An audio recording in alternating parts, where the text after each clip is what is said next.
The last thing that we're going to do, I think, is that we are going to do some type on a path.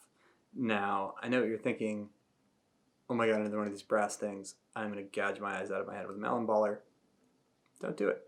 Okay, so I've got this brass thing here, and I've also got, if I look down at my paths palette, there is a little path that I made especially for you for this demo. So with that path selected, right, it's not there, I don't see it, I click on it, boom, there it is. It's not a work path, it is a saved path. I'm going to go over here and grab my type tool, and then I'm going to come down and bring my cursor right to the beginning, that's important, of the path, and you'll notice that my cursor changes from the regular type insertion point cursor to disco cursor. So click on that. That's great. And now I'm going to start typing.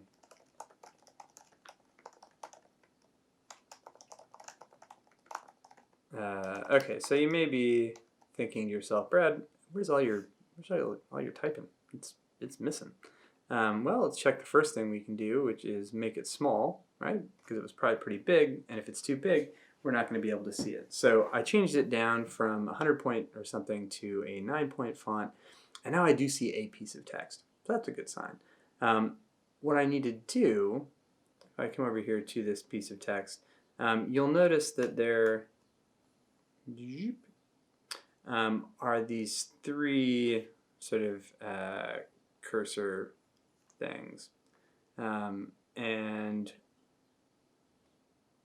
so there is a circle, there is a circle with, in this case, an X in it, another one in the middle, and then a circleless X at the beginning. So that beginning one is the insertion point. The middle one, it's the orientation. And then the end is the final point. So if I hold down my command key, I can get this arrow, and then I can click on one of those and start dragging, at which point I can let up my command key. So I can sort of say, okay, I want the text area to end here, or I can drag it all the way down to the end of the path. Right now, you'll see that as I dragged it farther and farther down, the text overall started to move as well. And the reason for that is that that text is, sorry, get myself back over there. That text is center aligned. So if I make it left aligned, boom, that starts right over there, which is great. So now I can keep typing. You'll notice that that end circle there now doesn't have an X in the middle of it. That means we don't have any overset text. We don't have any text that is running past that point.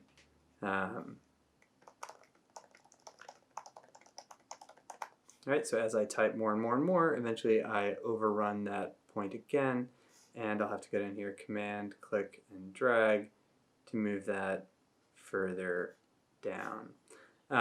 So you'll see there are some obvious problems with this text on a path. One is that each of our characters is sort of perpendicular to that text, that text, wherever it is. So if my text is at an angle or on a curve, my characters are going to lean that way or this way, which is fine as long as it is a sort of like hump shape. When it is a valley shape, so I guess mountain shape, valley shape, when it's a valley shape, all those things lean in toward the middle and our letters start to run into one another. So in the mountain shape, right, they're spread out.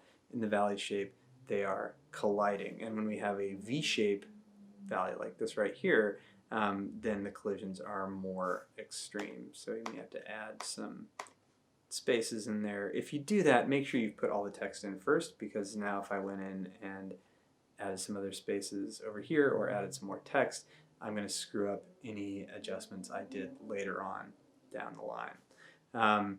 So that's text on a path, right? I have, in this case, a path running along an object, there is no need for that. You can just make a path using the pen tool, right? If you were just like, you know what I just really want is some text that goes like this, right? You can do it. Grab the type tool, come over here, and boom. There you have a bunch of smooth text going up a hill and then suddenly descending, disconnecting, ending into a valley, which I can't spell. Whee! Pretty straightforward. So that is type on a path. Are you going to use it? Well, you may not use it right now. You may not use it for years and years, but at some point you may want to throw some type on there and sort of control how that type lays out and have it not just be along a straight line. So there you go. Also, I got to bring in more brass objects because I love them. That, I think, is all you need to know for the homework, which I talked about what it was in class. So go for it.